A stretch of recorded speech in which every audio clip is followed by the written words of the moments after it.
صحیح مسلم اور نسائی کے اندر حدیث ہے کہ حضرت ابو ہریرہ رضی اللہ تعالیٰ عنہ فرماتے ہیں کہ رسول اللہ صلی اللہ علیہ وسلم نے مجھے فرمایا، میرا ہاتھ پکڑا اور مجھے کہا کہ ابو ہریرہ، اللہ تعالیٰ نے ہفتے کے دن مٹی کو پیدا کیا اور اتوار کے دن اللہ تعالیٰ نے درختوں کو پیدا کیا اور پیر کے دن اللہ تعالیٰ نے جانوروں کو پیدا کیا اور منگل کے دن اللہ تعالیٰ نے برائیوں کو پیدا کیا اور بدھ کے دن اللہ تعالیٰ نے جانوروں کو پیدا کیا، نہیں، بدھ کے دن اللہ تعالیٰ نے نور کو پیدا کیا اور جمعرات کے دن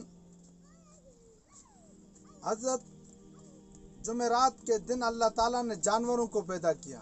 اور جمعے کے دن عصر نماز کے بعد اللہ تعالیٰ نے حضرت آدم کو پیدا کیا، یعنی جمعے کے آخری گھڑی میں مغرب تک اللہ تعالیٰ نے حضرت آدم کو پیدا کیا۔ تو یعنی اب تم جب مدرسے کے اندر ہم پڑھتے تھے، مدارس میں یہ سسٹم ہوتا تھا کہ جب سال کا آغاز ہوتا تھا، شوال سے ہماری پڑھائی جب شروع ہوتی تھی، تو استاد حضرات ہمیں سبق اسٹارٹ جو کرتے تھے، حدیث کا ہو یا کسی اور فقہ کا کتاب ہمیں پڑھاتے تھے، تو بدھ کے دن ابتدا کرتے تھے، کہتے تھے کہ بھائی یہ برکت کا دن، تو ہم کہتے تھے یہ برکت کا دن کہتے، پھر ہمیں پتہ چلا کہ بدھ کے دن اللہ نے نور کو پیدا کیا، پھر اس وجہ سے بدھ کو یعنی افتتاح کرتے تھے، سبق پڑھاتے تھے، اور اس کے بعد یعنی بدھ کے دن ہمیں سبق پڑھاتے تھے۔ پھر جب سال کا بیچ کتاب بہت ہوتے تھے، اگر ختم ہو جاتے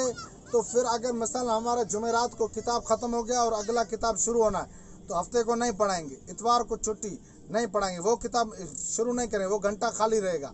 پیر کو بھی وہی، منگل کو وہی۔ پھر جب بدھ آئے گا تو استاد جی ہمیں یعنی کیا کرتے تھے،